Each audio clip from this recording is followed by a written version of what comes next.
Mesdames et messieurs, bonsoir, ici Berne pour un match qui promet d'être très disputé.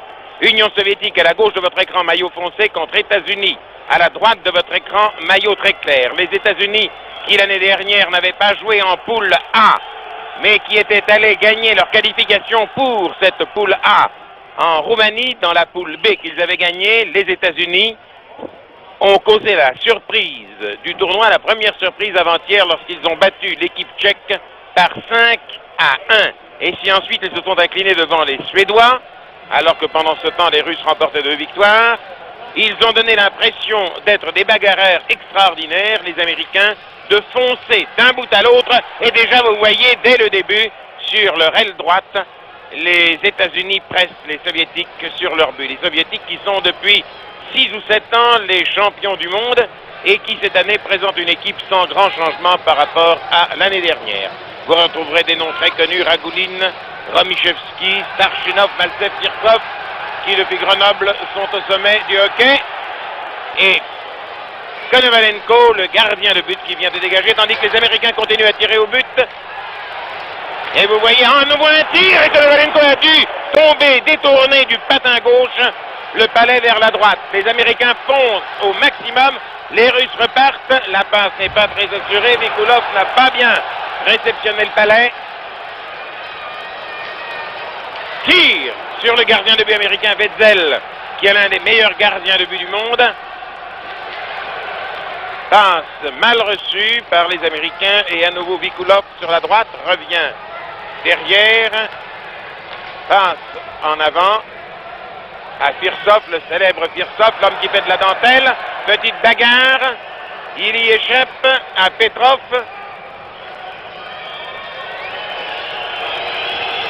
Petrov attend tranquillement le changement de joueur et puis ayant trouvé un trou, il tire. Mais Wetzel n'a même pas à intervenir et il laisse à McElmurray le palais. McElmurray sur sa gauche. Nouvelle attaque des Américains, formidablement soutenue par le public bernois. Le public bernois est à 99% pour offside, sifflé par l'arbitre. Le public bernois est à 99% pour les Américains.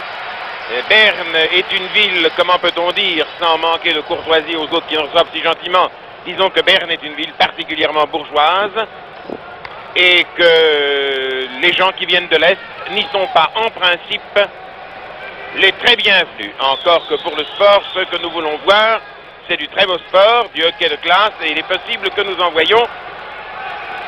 On fonce là-bas, Ryuta, le meilleur défenseur américain, a dégagé son camp. Rappelez-vous surtout le 3 Ryuta et le 7 Gambucci pour le moment dans l'équipe américaine.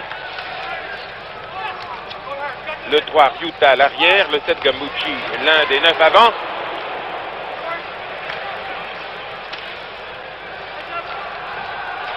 Bagarre, coup de patin, tir, détourné par Wetzel sur la droite. Et on fonce pour reprendre le palais, Luchenko va l'avoir. Il ne l'a pas.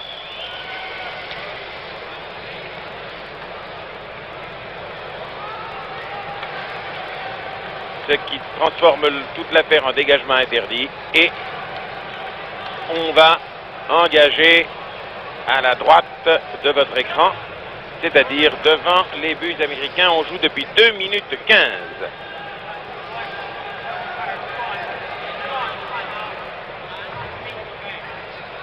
L'arbitre suédois Dahlberg qui est entre le joueur américain et le joueur soviétique. Starchinov et Gambucci.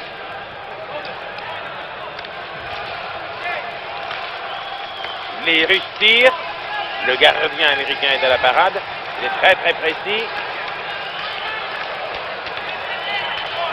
On ne peut pas dire que ce soit du jeu très bien construit pour le moment, mais c'est un jeu très rude. Ah! Oh, que c'est dangereux ça! Oh, que c'est dangereux! Non, rien. Un méli-mélo et une pénalité de 2 minutes.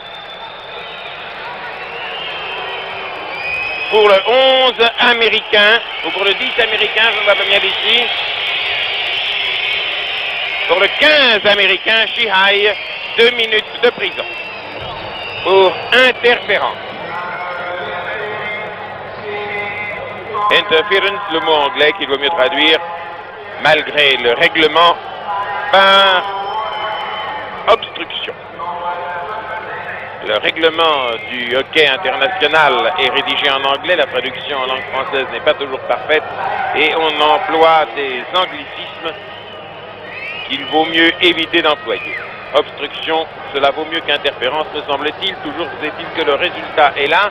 Il y a 4 Américains sur la glace, en plus du gardien de but, alors qu'il y a 5 Soviétiques. Le moment est très dangereux et vous voyez les Soviétiques qui avaient vu les 2 matchs des Américains savaient que les joueurs des États-Unis partent à fond de train et qu'ils avaient cueilli littéralement à froid les Tchèques avant-hier et c'est pourquoi Tarasov avait dit à ses hommes de faire très attention et de partir autant que possible plus vite que les Américains ne partiraient eux-mêmes.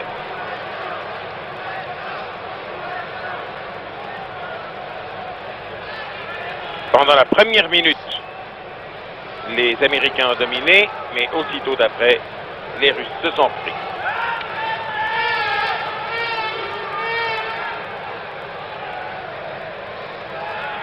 Wetzel remet sa jambière, le gardien de but. Il y a évidemment le problème de la jambière à remettre. C'est vrai, c'est un vrai problème, c'est un problème important. On ne joue pas sans jambière quand on est gardien de but. Mais il y a aussi le fait de déconcentrer un peu les Russes qui étaient partis très fort, qui avaient trouvé leur rythme. Et peut-être est-ce une petite trouvaille psychologique que d'avoir fait interrompre le jeu pendant une quarantaine de secondes.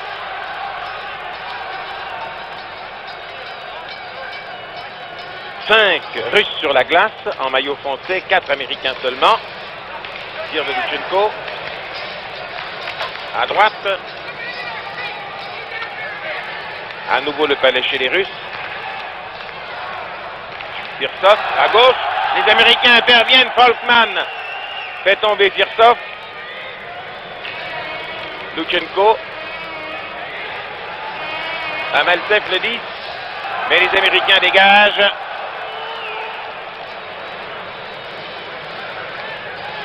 Konovalenko a détourné pour le donner à Tsigankov.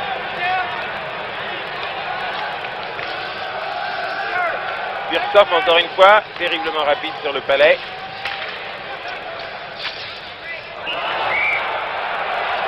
Les Russes ont beau avoir l'avantage territorial et l'avantage en hommes, ils ne parviennent pas à percer la défense américaine.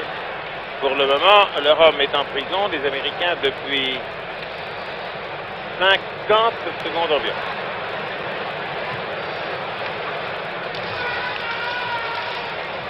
Et regardez comme les changements de joueurs sont longs.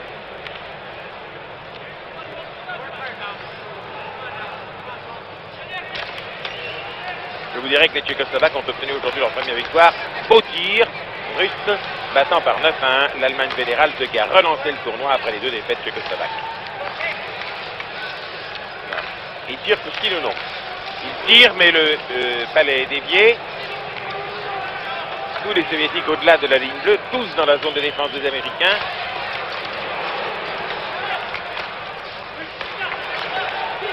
Non, ils ne peuvent pas tirer Kouskine. Les Américains reprennent à chaque fois le palais. Lillyholm, le 9 cette fois-ci. Tir détourné. Très joli tir de Firsov qui a été détourné par la crosse du gardien de but. Dégagement interdit, coup de sifflet de l'arbitre, le palais va revenir devant les buts américains.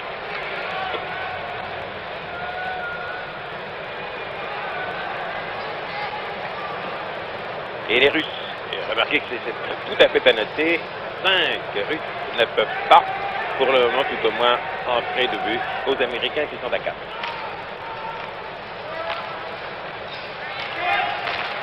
Tir en boulet de canon bien arrêté. La défense américaine est excellente. Nouveau tir en boulet de canon qui passe à 50 cm au-dessus de la cage. Harlamov, le palais. Rochette. Méli-Mélo. Où est-ce qu'on en est? Où est le palais? Comment jouer au hockey sans palais? Le gardien américain s'est couché dessus. Le palais est arrêté au dernier moment. Et l'arbitre le retrouve. On se demande quelquefois à quoi servent les arbitres. Eh bien, ils arbitrent d'une part, et ils sont là aussi pour trouver les palais.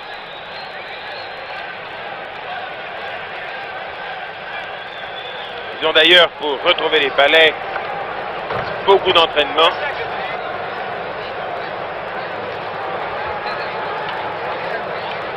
Nouveau changement de joueurs chez les Russes, lesquels s'en vont comme ça, petitement, lentement, vers le cercle d'engagement.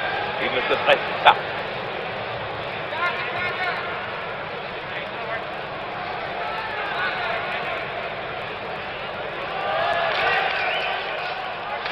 Fin du temps de pénalisation pour l'Américain qui était en prison et qui sort. Les Américains sont donc à nouveau à 5 sur la glace. Bravo pour les Américains d'avoir à 4 contre 5 résisté aux attaques russes. Tir qui est détourné par Wetzel. Romichevski. Michakov. Romichevski tire encore, détourné. Ce Wetzel est constamment à l'ouvrage. Le 8 russe, Starchinov a donné un coup de canne. Starchinov a donné un coup de canne et il va s'en aller en prison à son tour. Le voici, vous l'avez vu, le coup de canne, le coup de crosse. Vous avez entendu, je pense, j'espère, au milieu de ce bruit, le coup de sifflet de l'arbitre. Starchinov, 2 minutes de prison. Et maintenant, c'est exactement du pareil au même que tout à l'heure, sauf que c'est exactement le contraire. Starchinov, 31 ans, 83 kilos, 1m74, son 9e championnat du monde. Et il n'est pas content après lui-même. Qu'est-ce que vous voulez? Il a manqué de nez, cet homme. Il a donné un coup de crosse, l'arbitre l'a vu. C'est donc comme il y a quelques minutes, mais c'est exactement le contraire. 5 Américains contre 4 Russes. Les Américains perdent la défense. Les Russes dégagent.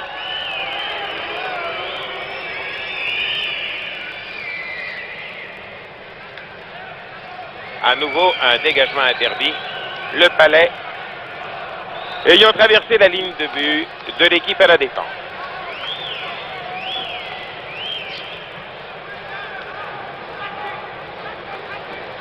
On a mis 12 minutes de temps pour jouer 6 minutes de jeu effectif. Vous voyez que l'allure est lente. C'est d'ailleurs pas tellement le patinage des joueurs qui est lent que le temps qu'ils prennent pour les changements. À toute vitesse, Pikulov qui atterrit dans la balustrade. Palais injouable. Engagement.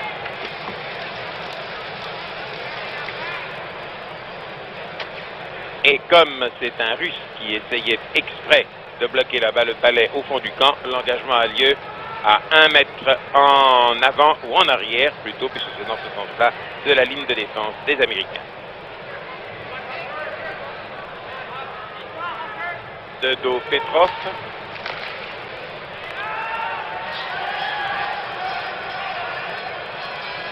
Christiansen, l'Américain. À droite, au centre, bien joué. Boucha.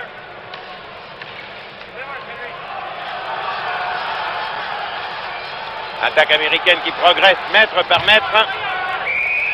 Bagarre générale. Christiansen, qui avait affaire à 2 Russes, voit arriver tous ses camarades à la rescousse.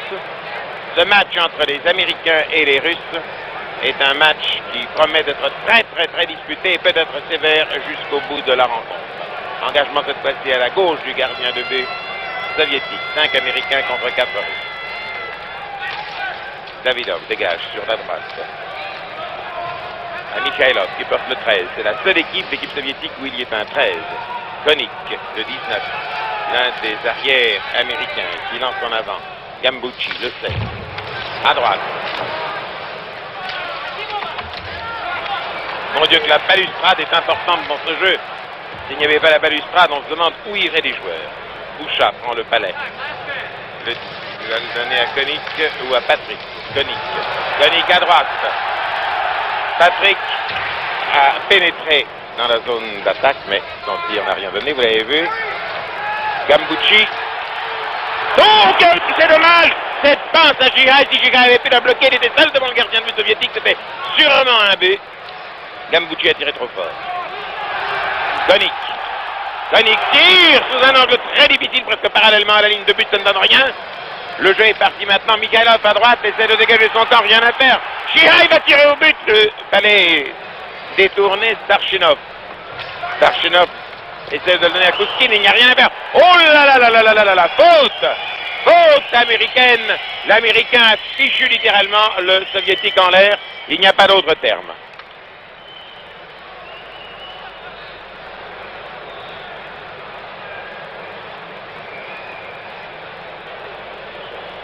Une obstruction tout à fait caractérisée. Et le 16 américain, Ahern, s'en va en prison. Il n'y a plus que 4 Américains contre 4 Russes, mais le joueur russe qui est en prison, il y a depuis plus longtemps que le joueur américain, lequel vient d'y entrer. Par conséquent, bientôt les Russes seront à nouveau 5 sur la glace, s'ils n'y sont déjà. Et oui, c'était la fin du temps de prison pour le Soviétique qui était, et c'est maintenant 5 Soviétiques contre 4 Américains. Mauvaise passe. Les Américains foncent, bien qu'étant en infériorité numérique, tirent. Konovalenko détourne. Mishakov. Mishakov. Tandis que Lilieholm se replie. Mishakov crochette Lilieholm. Non, Lilieholm a repris le palais. Mishakov toujours. Belle action individuelle qui se termine en autre boudin. Offside d'ailleurs. Coup de sifflet de l'arbitre. Offside.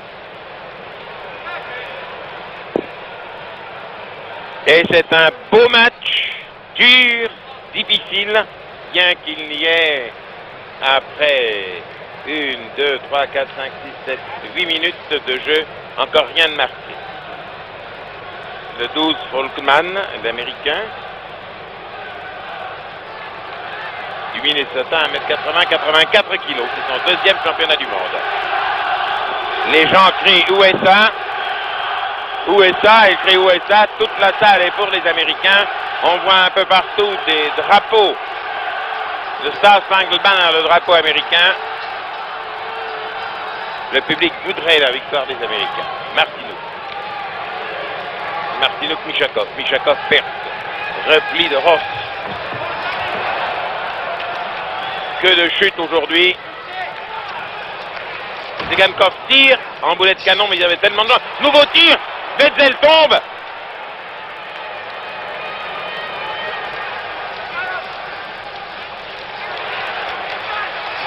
Wetzel détourne le coup de Mishakov.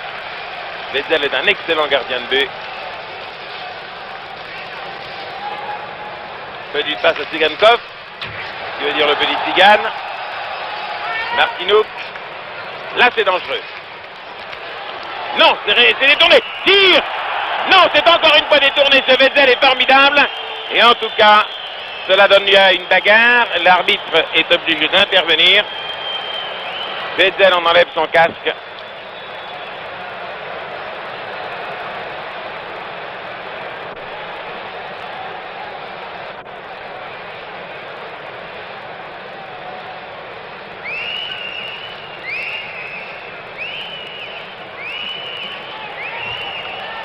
Les Soviétiques viennent de commettre une faute avec une crosse haute. Et comme ils sont à 5 contre 4, qu'ils ont l'avantage numérique, c'est un point assez spécieux du règlement. L'engagement a lieu devant leur but. C'est-à-dire qu'ils ont eu une pénalité en terrain.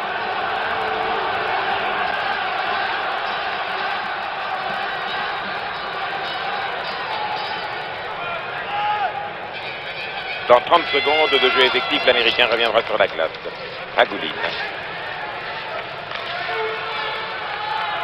Alikulov. Tirtsov. Perd la défense. Mais McElry sauve. Konik est là. Konik le 19, un excellent arrière, très sûr. Starchinov. Tirtsov.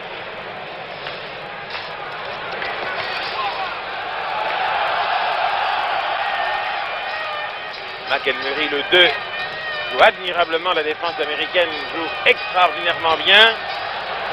Nouveau tir, suivez aussi le 22, Schilling. Il n'y a rien à faire, ils sont beaux tirer, les Américains démarqués. Du moins les Russes démarqués, chaque fois les Américains. Arrête, Ahern a regagné du terrain, mais ça n'a rien donné. Bravo Wetzel. Bravo Wetzel. Oh, quel formidable gardien de but. Belle attaque de Ahern à droite. Konovalenko dégage. Une merveilleuse passe de jeu. Ahern a tiré remarquablement bien, mais cela n'a rien donné. Dans ce commentaire, je sais qu'il y a beaucoup d'adverbes d'admiration, mais que voulez-vous, c'est un très beau jeu. Il est rude, sans être trop dur. C'est un jeu parfaitement viril, particulièrement passionnant. Et il n'a, après tout, rien d'incorrect. Oh, c'est de... Gambucci et Patrick se gênent un peu. Christiansen se le fait prendre. Gambucci arrêté par Davidov. Le 8 américain donne à droite. Patrick tire, ça ne donne rien. Gambucci ne peut pas s'en sortir. Le palais revient aux Américains. Tire. Non. Ah, il a préféré crocheter. Il aurait dû tirer. Le Konovalenko lui était tombé dans les jambes à Christiansen. Offside. Offside. Les patins ont pénétré dans notre zone avant le palais. C'était un démarrage des Soviétiques. Un des Soviétiques était offside. L'arbitre a sifflé, c'est le règlement. Immédiatement, le public bernois applaudit très fort. Il applaudit la faute des Russes. Je dois dire que j'ai rarement vu en territoire neutre le public prendre fait et cause tellement pour une équipe contre l'autre que l'on applaudisse les réussites d'une équipe que l'on porte dans son cœur. C'est parfaitement normal. Il faut applaudir l'équipe américaine aujourd'hui très très fort parce qu'elle se défend comme une diablesse contre les Russes qui lui sont techniquement supérieurs. Mais que le public bernois conspue les Russes dans leur progression, je vois qu'ils progressent, et qu'il encourage les Américains, même quand les Russes font une faute, j'avoue qu'il y a là de quoi vous laisser un peu rêveur. Mais les joueurs, eux, ne rêvent à rien sinon que d'entrer les buts. Et ayant affûté leur regard, leur crosse, leur patin et leur souffle, ça repart. Remis chez Bush. L'homme qui pèse 100 kilos à Martineau. Martineau seul. Va-t-il tirer? Non, les Américains, McElry, c'est de tourner de tir. Oh là là, que c'est bien. Lilleholm là à la fin. Lilleholm à la droite. Dégagement assez mauvais du goal russe. Oh, oh, bagarre générale, coup de crosse. Où est le palais? Quels sont les joueurs qui se sont fait mal? Comment va-t-il s'y reconnaître? On se relève. Je ne pense pas qu'un arbitre normalement constitué puisse voir s'il y a eu faute parce que tout ceci s'est produit si rapidement. Et en réalité, nous revoyons le moment ralenti. Vous voyez, il est tombé sur le palais et derrière, il en est venu 1, 2, 3, 4, 5, 6, 7. 7, c'est trop. Le bon Dieu, ni le bon Dieu ni le diable ne peuvent s'y retrouver. Et devant les hurlements allez Amérique de l'équipe du public bernois, le jeu reprend.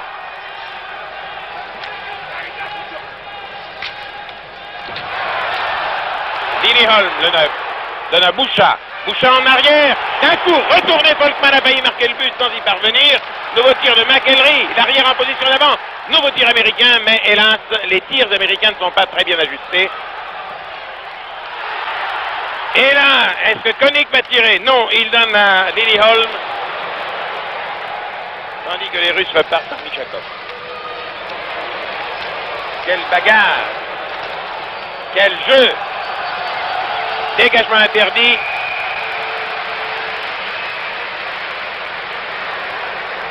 C'est un beau match.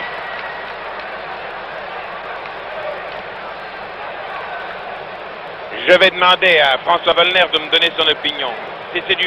Voilà du beau hockey. Qu'en pensez-vous, François? C'est le hockey moderne, viril.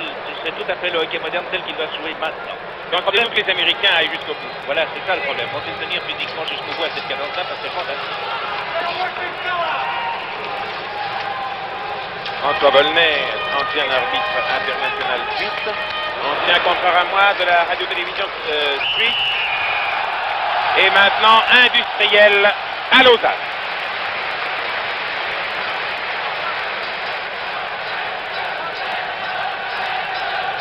On joue depuis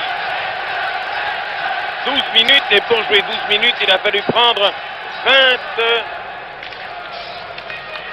Oh là là, 24 minutes, et oui, il faut 2 minutes aujourd'hui de temps effectif pour jouer 1 minute. Le double de temps, c'est extrêmement rare.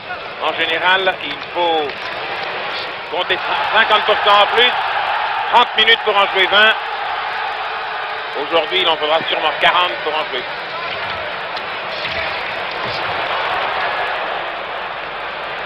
Birkhoff. Tandis que Maltsev se démarque, il a le palais. Maltsev seul tire. Vettel ne peut pas l'arrêter. Et Maltsev entre le but. C'est le premier but soviétique, 1-0. Mais ce fut une réussite impeccable.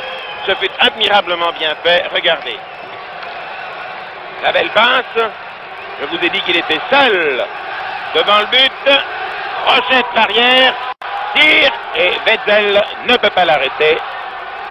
1-0 pour l'URSS. Nous nous posions il y a une seconde la question avec François Wallner de savoir si les Américains tiendraient. Eh bien la réponse, nous venons de la voir, ils ne tiennent pas. Enfin, il est difficile, c'est inarrêtable. On ne peut pas s'arrêter à un shoot de Maltsev qui est jusqu'à présent d'ailleurs avec Harlamov le meilleur marqueur du tournoi.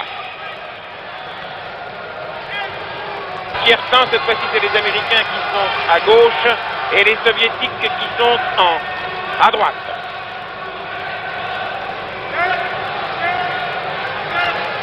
Les Soviétiques à 5 contre les Américains 4. Il y a un Américain en prison.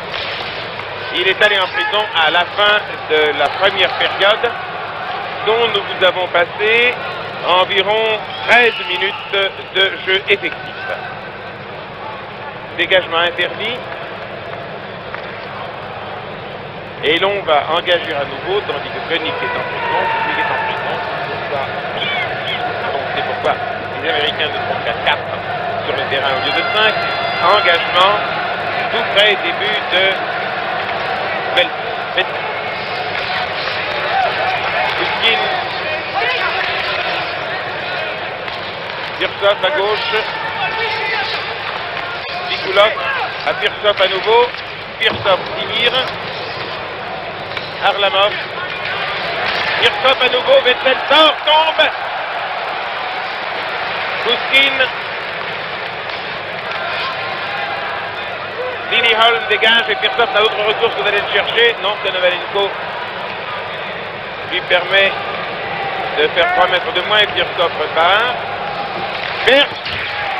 La défense d'un coup de palais, lequel va dans la barrière protectrice. Vettel se touche sur le palais et l'arrête. Jolie passe de jeu, toujours 1-0.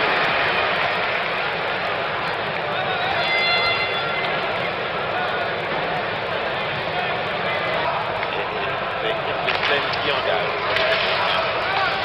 Christensen qui va chercher le palais, mais non, Christensen et les Bergambucci, Christensen, Koenig, McElmurray l'a loupé. Où est-il ce palais? McElmurray est revenu le chercher. Tire, Christensen tombe et il était d'ailleurs en offside.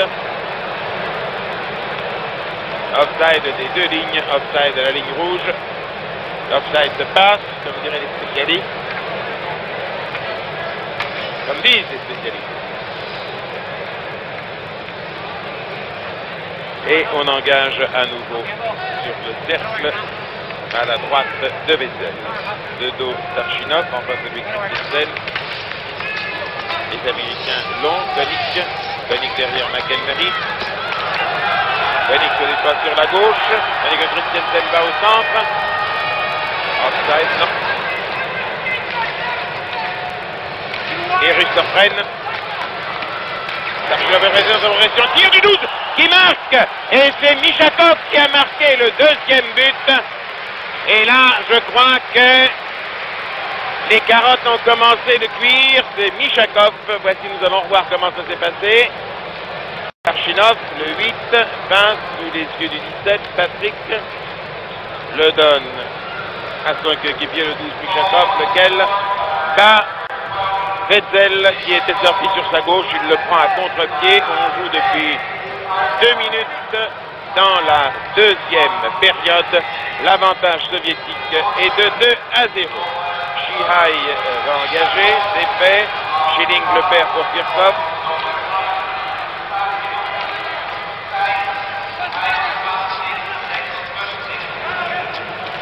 Chute de Malcev, la glace est encore problème, mais on répète, mais Malcev s'est relevé. Là, un nouveau tir, dégagement cette fois-ci de Vettel, le palais va quelque part dans le public.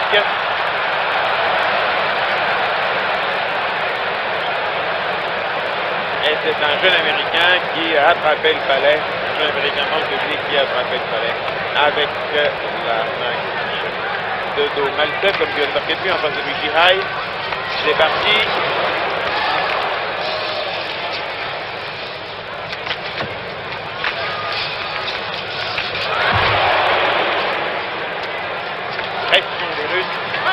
En finir avec cet adversaire très difficile qui vient de leur faire passer un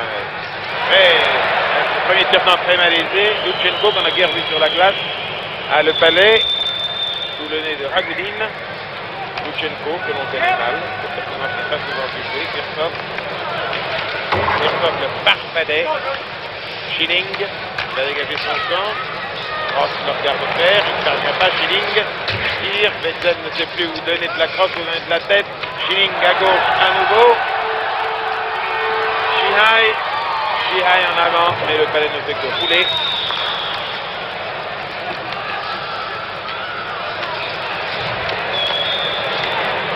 Les Russes se reprennent.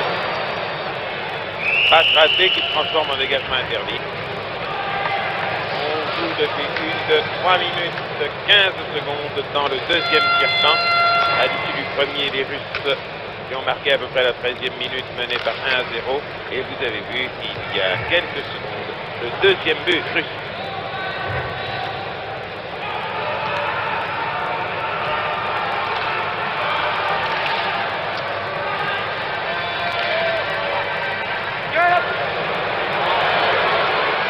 Dégagement de Vettel qui est obligé de sortir très loin.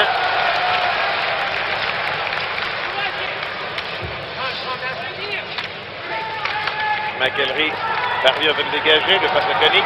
Koenig à gauche, tandis que Lily Holm se replie. Lily Holm là maintenant, le passe en avant dans le trou, mais ne trouve personne.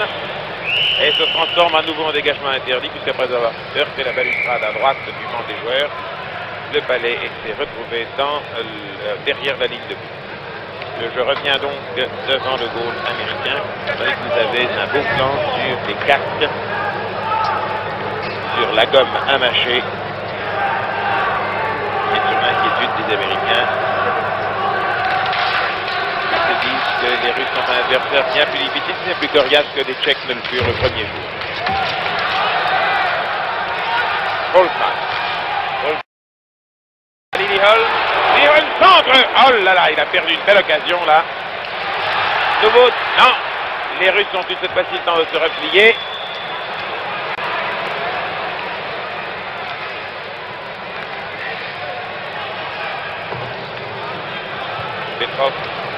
Petrov à Harlamov. Harlamov progresse, est arrêté dans sa progression. Koenig va le chercher. Il ne l'a pas. McElmery va le recevoir. L'arrête. Non. Ah là là, il n'a pas arrêté suffisamment vite du pied. C'est Mikhailov qui l'a eu.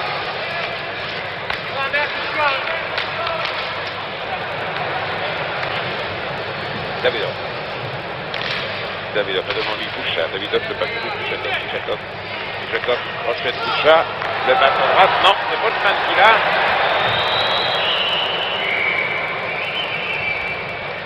Offside. Sifflé par l'arbitre. Le jeu ralentit un peu.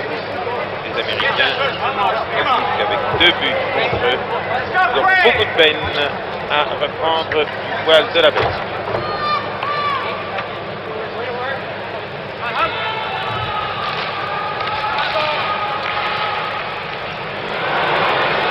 Tir russe. Non. Empêché par la défense américaine. Christensen rate le palais.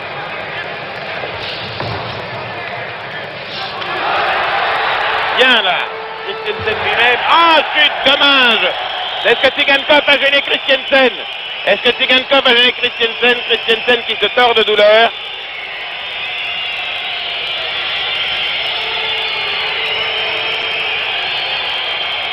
2 minutes de prison. Sûrement 2 minutes de prison.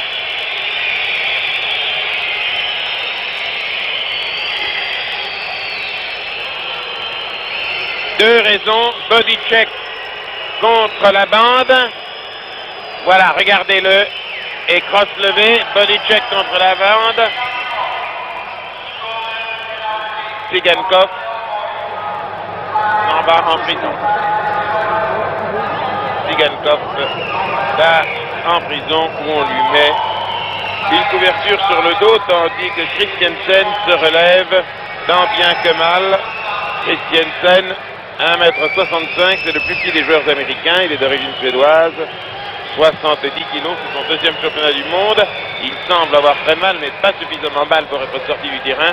Il lui suffit d'aller retrouver ses copains, tandis que Tsigankov, lui, pense à la faute qu'il vient de commettre, 23 ans, 88 kilos, 1,81 m, c'est son premier championnat du monde. Hurlement du public bernois. 5 à 4 maintenant, les Américains ont un avantage terrible. Ça devrait leur permettre d'égaliser. Ils donnent toute la gomme. Ils ont 2 minutes de jeu effectif pour tenter, non pas d'égaliser, excusez-moi, ils sont menés par 0 à 2, mais de réduire le score. Shihai.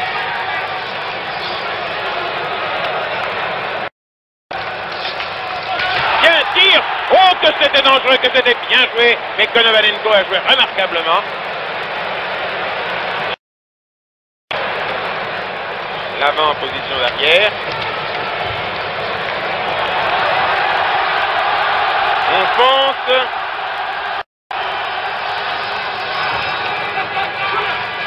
Denis qui a fait une très très belle action. Tire. Les Russes passent un mauvais quart d'heure. Mishakov, tire et entre. Oh, la belle, la formidable action. Tout seul, il a marqué tout seul. Je pense que nous allons vous revoir comment Vikulov, recevant de Mishakov, est parti tout seul et comment il a marqué. Il a traversé le terrain. Regardez, regardez. Le goal était tombé. C'est vraiment très remarquablement fait. Mishakov l'a donné à Vikulov. Vikulov l'a marqué. Vikulov, le score est de 3-0. 4 Russes sur la glace contre 5 Américains. Ils ont néanmoins marqué. Voici, il va être très difficile aux Américains de revenir.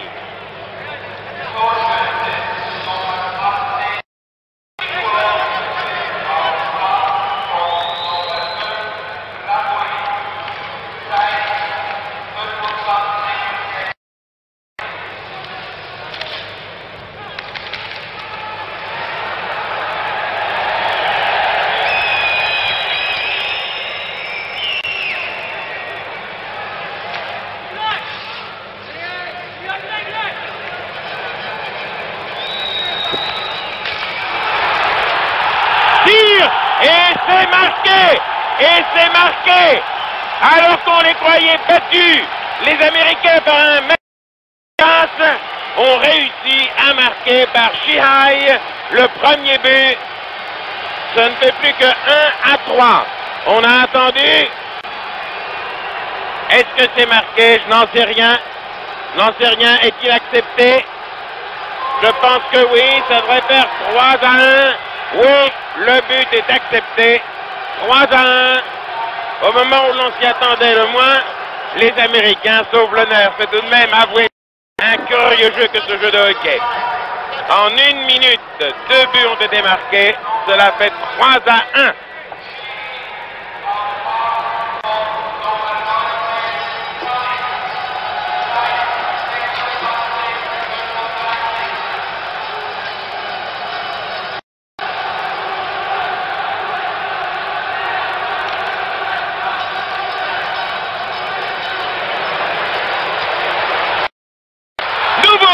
Soviétiques, et ils n'ont pas attendu longtemps. On n'a même plus le temps de marquer sur son carnet ce qui s'est passé pour pouvoir se le remémorer ensuite que les Soviétiques marquent à nouveau. Et c'est Harlamov qui marque un but de toute beauté. Il le reçoit du 16 Petrov.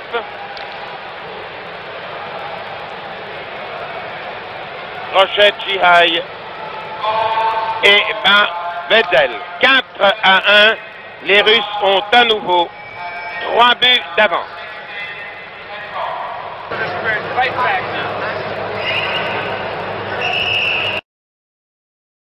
C'est dur à avaler, je sais bien.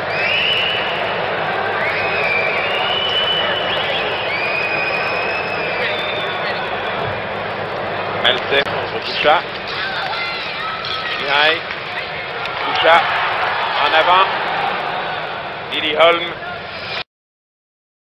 Tous les deux contre la bande. Patrick. Et c'est les Russes qui l'ont. Tandis que Firsov rate la passe. Et se transforme en dégagement interne.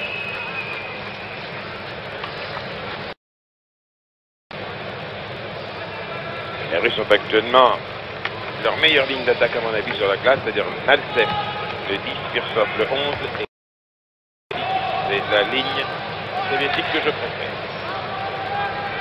Et chez les Américains, ce que je préfère, c'est Chihai et Schilling. Encore que Gambucci lui-même, le numéro 7, soit excellent.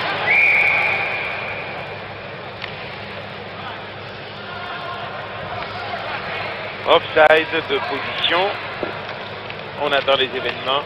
On joue depuis 11 minutes dans la deuxième période. Il y a 3 périodes à jouer. Et il a fallu 22 minutes pour ces 11 minutes de jeu.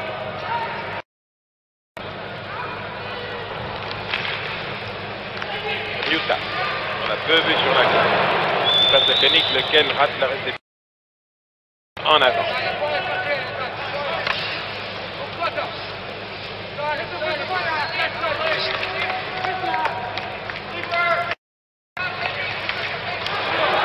Mikhailov tombe. Davidov a repris le palais.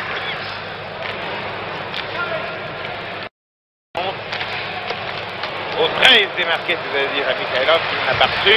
Bagarre contre la balustrade. Mikhailov, seul tire, Vedzel est sorti. Mikhailov est terriblement rapide, le 13. Les Russes continuent à coordonner leur jeu, tandis que les Américains ne font plus que des actions personnelles.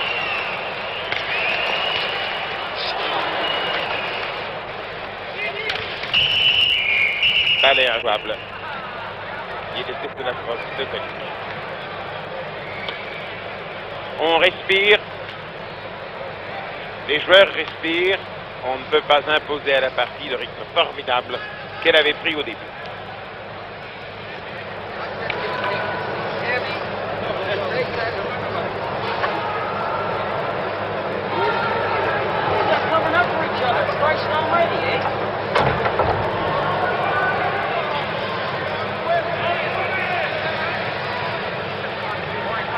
Fedo Starchinov en face de Bouchihai.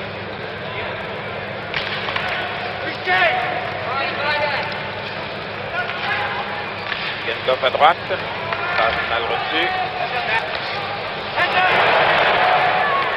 Passe meilleur. McElry. Derrière Vedzel. Et Hearn. McElry. Balustrade. Chihai. Schilling ne veut pas l'avoir parce que les Russes sont interceptés. Mishakov. Schilling. Schilling poursuivi par Mishakov. Schilling en arrière à McElry. McElry en arrière, c'est bien joliment joué ça. À Roth. Et Roth à gauche. Et les Américains auraient dégagé leur camp si Starchinov n'avait pas été. Mishakov. Mishakov joue à la baballe avec Roth. Et Roth lui prend. File en avant. Tsigankov n'en revient pas. Il est obligé de filer pour le reprendre. Tsigankov au centre, sous les yeux de son gardien de but, poursuivi par un Américain, est obligé de se replier en arrière, toujours poursuivi par Chihai. Et Hearn est intervenu, le palais est dégagé, on se demande comment. Schilling rate la passe, elle va à Gihai, Gihai à Schilling, Schilling à Gihai, les Russes perdent du terrain, Gihai tire, mais Konovalenko n'a pas eu peur. Mais là, le 4, les Américains sur la glace. Ishakov, en avant. Nikolov, et tir soviétique qui frôle le nylon de la cage. Schilling, Schilling à McKenzie. Starchinov gêné par Mellor.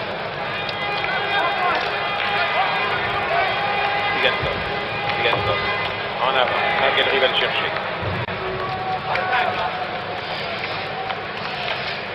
Passé au 17, sûrement Patrick. Patrick à gauche. Et il intercepte la passe qui était destinée à Ahern. Hop, c'est bien patiné, Nikolov. 4 Américains en défense. Mellor essaie de le prendre. Et c'est le 3 russe qui l'a. Tire. Wetzel arrête de la poitrine exactement de la courbe du Est de USA. Tandis que Gambucci et Christianson viennent sur la vie. Christianson le 8, Gambucci le 7. Des gens qui jouent très vite et avec eux il y aura Patrick le 17 vraisemblablement.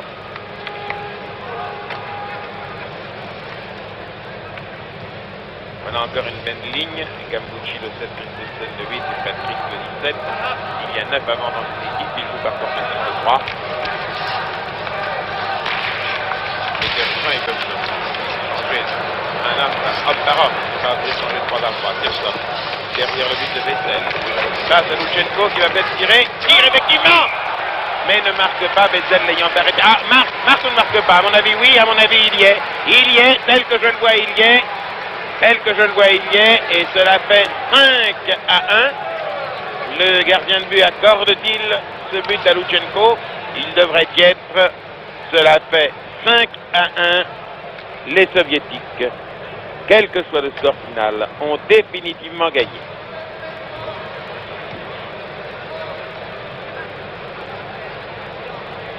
L'engagement au centre du terrain, au moment où j'enregistre ces 2 dernières minutes de commentaires, les joueurs viennent d'attaquer les 10 dernières minutes de la partie, c'est-à-dire la deuxième moitié du dernier tiers-temps. Tout à l'heure, nous en étions à 5 à 1, les Russes ont marqué 6 à 1, 7 à 1, 8 à 1. Les Américains ont réduit le score à 8 à 2, mais il est évident qu'au moment où je vais maintenant être obligé de cesser l'enregistrement, plus rien ne peut changer le score final et que les Russes finalement gagnent 8 à 2, 9 à 2 ou 9 à 3. Ça n'a pas grande importance. Les Russes se retrouvent seuls en tête au classement général de ce championnat du monde, mais je dois dire qu'après-demain, l'Union soviétique aura fort à faire contre les Tchécoslovaques qui, cet après-midi, ont renoué avec la victoire battant les Allemands par 9 à 1 et cela va être après-demain sur cette même première chaîne et à peu près à la même heure, un match littéralement au sommet entre la Tchécoslovaquie et l'Union soviétique. Les Américains, actuellement menés par 2 à 8, essayent de réagir. Il leur reste 9 minutes de jeu effectif.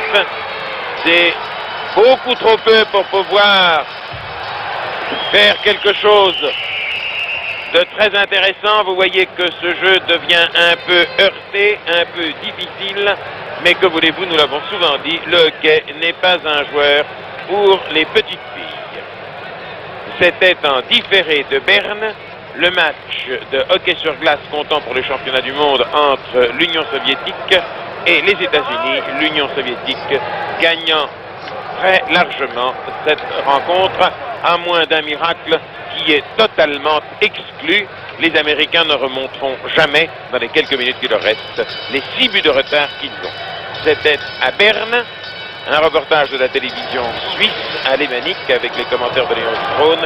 Ici, Berne en différé. À vous, Cognac Chef.